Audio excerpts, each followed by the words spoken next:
Assalamualaikum warahmatullahi wabarakatuh. Halo anak-anak, bagaimana kabarnya hari ini? Semoga kalian dalam keadaan sehat walafiat ya. Amin. Anak-anak, kembali lagi kita belajar dengan Bu Sofa. Hari ini kita belajar tema 1, subtema 2, pembelajaran kedua. Masih tentang kebersamaan dalam keberagaman.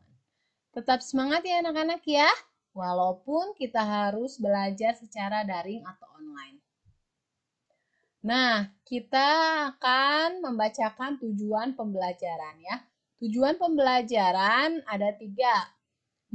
Yang pertama, mampu menjelaskan pentingnya kerjasama dalam keberagaman. Yang kedua, mampu menceritakan contoh bentuk kerjasama dalam keberagaman. Yang ketiga, mampu mengidentifikasi formasi tarian bungong jempa. Nah, anak-anak, kita langsung ke materi tema 1, subtema 2, pembelajaran kedua ya.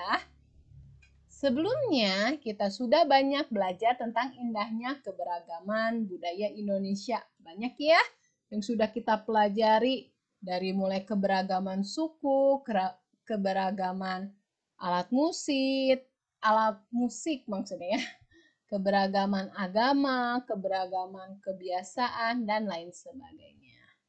Bagaimana cara menjalin kebersamaan dalam keberagaman tersebut? Nah, mari kita gali lebih jauh ya anak-anak ya. Di sini Ibu ada teks tong sampah gotong royong. Teks tersebut terdiri dari berapa paragraf anak-anak? Ya, teks tersebut terdiri dari 3 paragraf ya. Jadi kalian sudah lancar untuk menentukan jumlah paragraf dari setiap teks ya. Nah, kita baca bersama-sama ya untuk paragraf ke-1. Ada yang berbeda setelah senam pagi pada hari Minggu ini. Warga berkumpul dengan berbagai peralatan dan perlengkapan di lapangan kampung. Beberapa drum kosong, bilah-bilah bambu, karung plastik bekas, dan ember bekas tersusun di pojok kiri lapangan. Di pojok lain terlihat tumpukan kaleng cat, kuas, wadah cat, dan beberapa peralatan lain. Apa yang akan dikerjakan oleh warga hari ini? Nah, itu untuk paragraf ke-1 ya anak-anak ya. Kita lanjut ke paragraf kedua. Oh ya, dalam membaca teks, ketika ada tanda titik, kalian jeda atau berhenti dulu ya.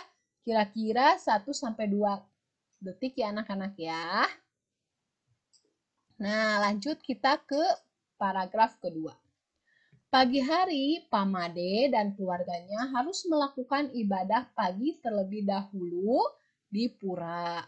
Sementara itu, warga bekerja sejak pagi bergotong royong menyiapkan tempat sampah baru. Udin, Siti, dan Edo membantu Pak Ismail dan beberapa warga lain menganyam bilah-bilah bambu menjadi keranjang sampah. Keranjang ini akan menjadi tempat sampah kebun seperti daun-daun kering, batang, dan buah yang berjatuhan di bawah pohon.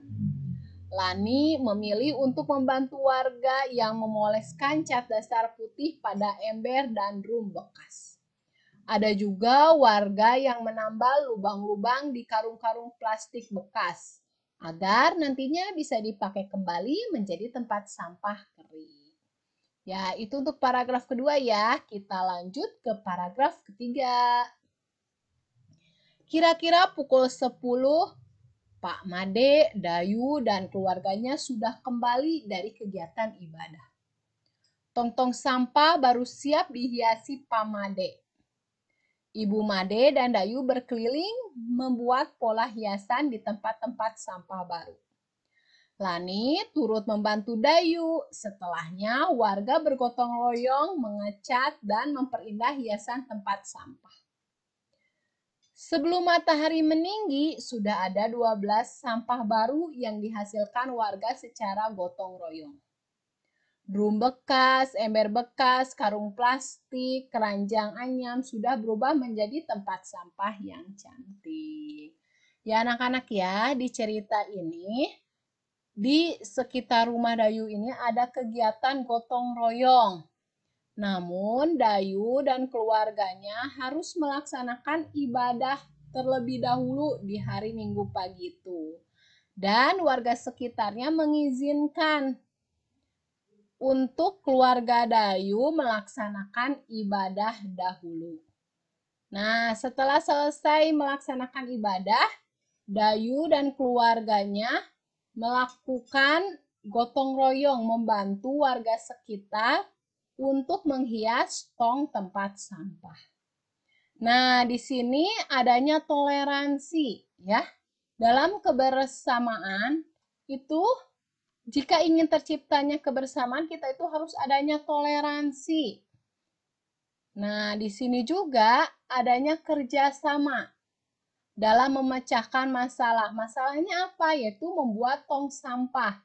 Mereka bekerja sama untuk memecahkan atau menyelesaikan masalah tersebut. Jadi, masalah tersebut cepat selesai. Nah, untuk itu kalian juga harus bisa bertoleransi ya dengan teman kalian. Dan harus bisa bekerja sama dengan siapapun ya dalam menyelesaikan masalah atau dalam kegiatan sosial seperti gotong royong. Nah, sekarang apa sih kerjasama? Kerjasama merupakan usaha yang dilakukan oleh beberapa orang untuk mencapai tujuan bersama. Itu ya definisi dari kerjasama. Nah, sekarang apa saja manfaat kerjasama anak-anak? Apakah ada manfaatnya nih kerjasama?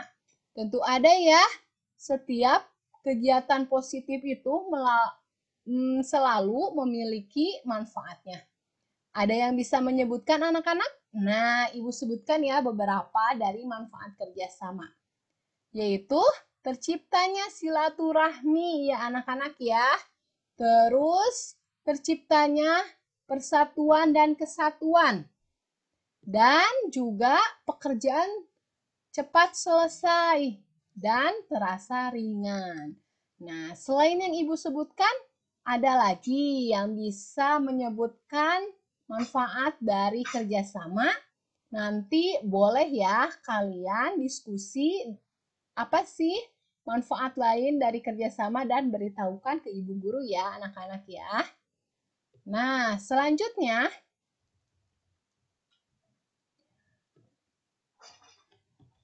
kerjasama dalam keberagaman merupakan sikap yang harus dikembangkan. Sikap tersebut akan semakin memupuk persatuan dan kesatuan.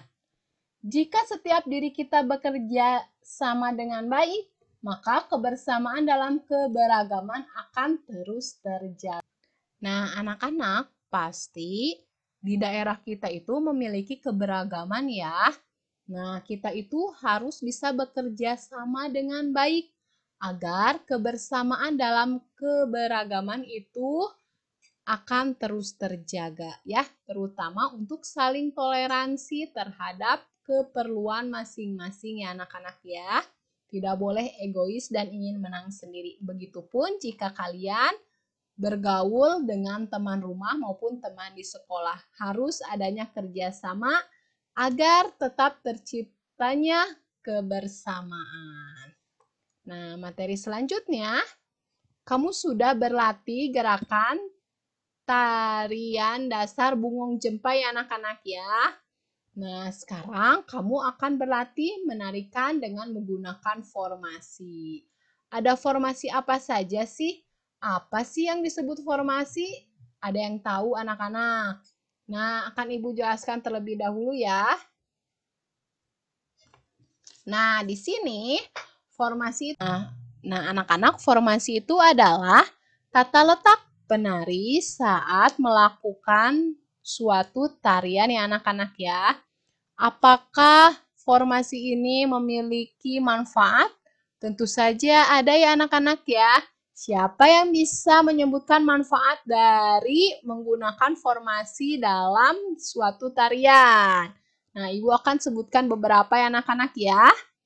Nah, salah satunya manfaatnya itu menciptakan kekompakan saat melakukan tarian dan memperindah tarian sehingga tidak monoton ketika tarian tersebut ditampilkan.